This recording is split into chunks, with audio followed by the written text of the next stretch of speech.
U.S. intelligence is saying this week that the coronavirus likely came from a level 4 lab in Wuhan. There's also another report that the NIH, under the Obama administration in 2015, gave that lab $3.7 million in a grant. Why would the U.S. give a grant like that to China? The Obama administration gave them a grant of $3.7 million. I've been hearing about that. And we've instructed that if any grants are going to that area, we're looking at it literally about an hour ago and also early in the morning. We will end that grant very quickly, but it was granted quite a while ago. They were granted a substantial amount of money. We're going to look at it and take a look, but I understand it was a number of years ago, right? So you are. When did you hear was the grant was made? 2015. 2015. Who was president?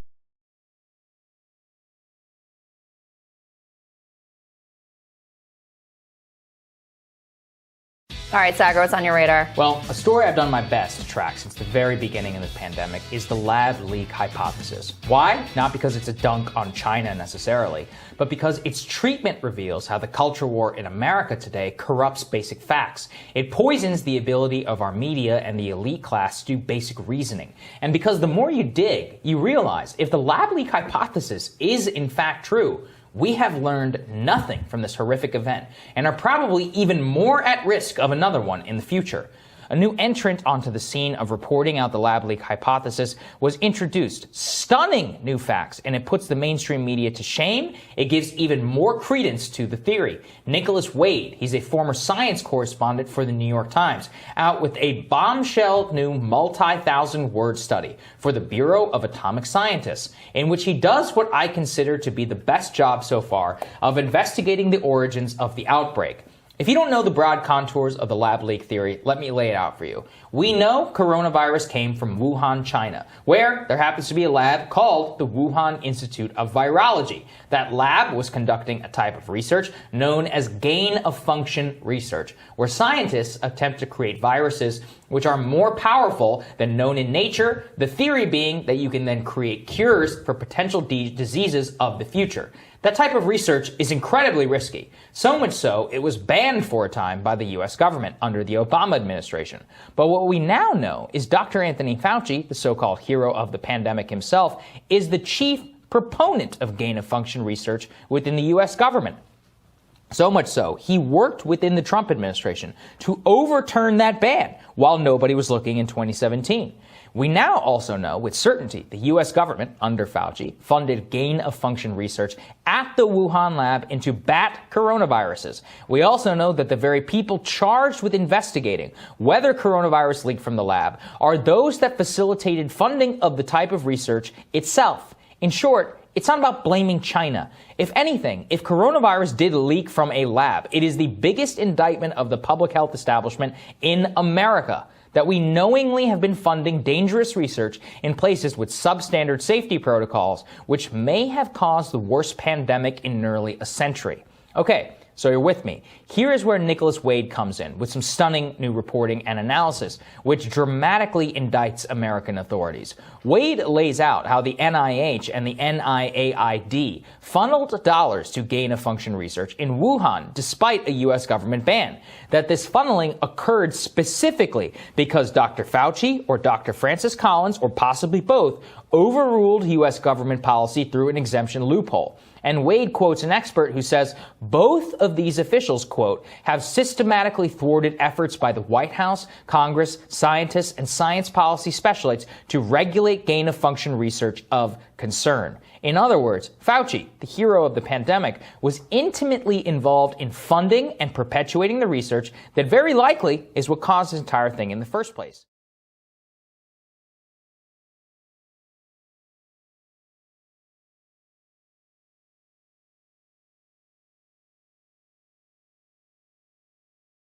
And the cover-up here really is stunning. I'm sure all of you are again wondering why you need to listen to a guy on YouTube like me or Joe Rogan read this type of article in a non-mainstream source just to get the most basic facts about probably one of the most important stories of the century. It's on that question, too, where Wade shines, writing, quote, "To my knowledge, no major newspaper or TV network has yet provided readers with an in-depth news story of the lab escape scenario, which the one you have just read. Worse, he lays out how in the world of science reporting, journalists are usually not skeptical of the claims of their sources, like one may be in political reporting, that this was very cynically exploited by the very scientists who may be responsible for this entire thing.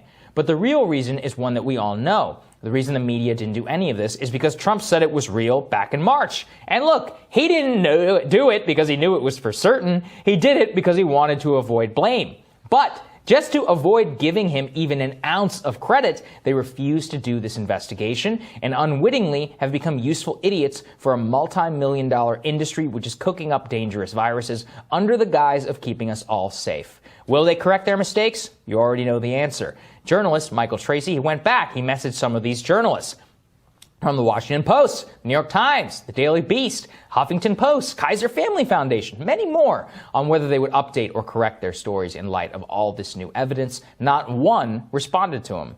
Why does all this matter? Can't we just say, move on, you might say? No, because if the media refuses to do its job, this can all happen all over again. And it already is. In response to the pandemic, scientists have now cooked up a $1.2 billion scheme known as the Global Virome Project, which is a, quote, 10-year collaborative scientific initiative to discover unknown zoonotic viral threats and stop future pandemics. In other words, it's $1 billion more thrown at gain-of-function research for a whole host of new unknown viruses. Who will do the investigation into whether any of this is safe? Will Congress come to its senses and say, hell no, we're not allowing that here? And if the U.S. government or U.S. taxpayers are trying to fund it, then maybe we should ban it. Answering the question as to the origin of the coronavirus is the only way that we can determine what is and what is not safe in the future. And unfortunately, our media has doomed us to a possible round 2, and we only hope that the next one is not as bad as this one was. It's a pretty stunning piece, Crystal, that you first of all have to read Nicholas Wade in the Bureau of Atomic Scientists. Excuse me, multi-thousand-word piece. Once again, he goes through the investigation. I didn't want to quote all of it because it's incredibly long, but talking to some of the world's top virologists who said the moment that they saw it under a microscope, he was like, I knew this came from a lab. He was like, there's no way that this came naturally. You know, and even the natural hypothesis, the Chinese have yet to find the bat that flew like 1,000 miles and happened to bite this thing, which then jumped to, something else and somehow had a human thing. Who's patient zero? Still, none of that has ever come out on this. And it's all just been very quietly quashed. And I think the thing, again, I want to emphasize, not about China, it's not about Trump, any of that. If this came from gain-of-function research, we should probably not do $1.2 billion more of gain-of-function research. Well, one of the things he points out, too, that I didn't realize is how routinely these viruses that they're manipulating through gain-of-function research are escaping the lab. It happens every year. So the idea that this came from a lab is not crazy or improbable at all, because documented other viruses escape the lab, again, almost every single year while doing this research. He also goes through not only the improbability of it having come from a bat, also, and this is another thing I didn't know, previous viruses that did jump from wildlife into the human population, they were able to track that back. Easily, very easily. Very easily and very quickly. So they knew right away, like, oh, here was the evolution. It went from this animal to that animal, and that's how it ended up here, and that's where we ended up. SARS and MERS. Exactly. So the other piece, though, that to me was really key in understanding the dynamics of all of this is there were essentially 2 letters that came out in the beginning that were like, it's absolutely not from the lab. And a bunch of scientists signed on to this, and this is what the media took and ran with. And that's why they always, when they're talking about this, they're like, the debunked lab leak hypothesis is essentially tracked back to these 2 letters.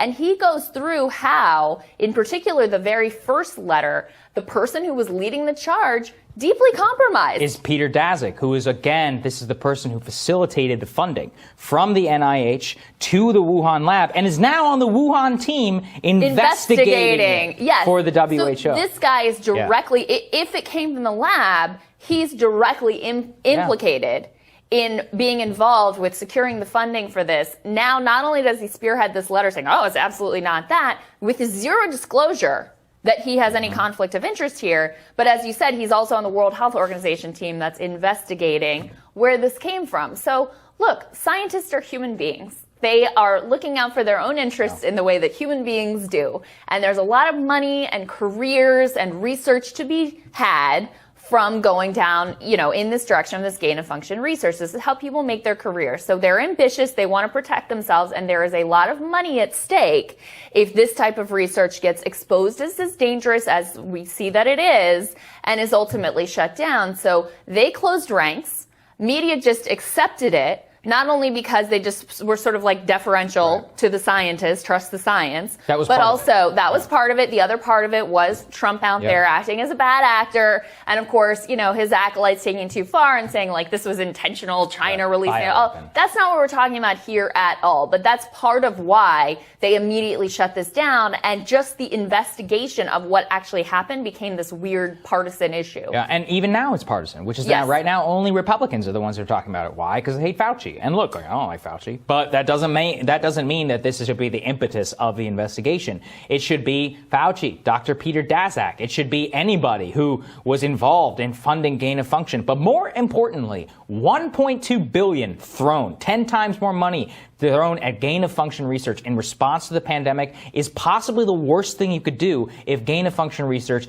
is what created this virus in the first place. And that is possibly what I'm scared the most about, from the investigation into all of this. I encourage you all to go read Nicholas Wade's reporting. It'll take you a while, but it is very, very worth just going through systematically debunking some of the other hypotheses, really investigating everything. This is the type of work we should have had back in May of 2020, but we had to wait till 2021. And if you want to avoid the next pandemic, we should really, really understand. That's the other thing that comes out of this piece, why it's so important to understand what happened here. That's right. All right, I'm looking forward to your radar next, Crystal.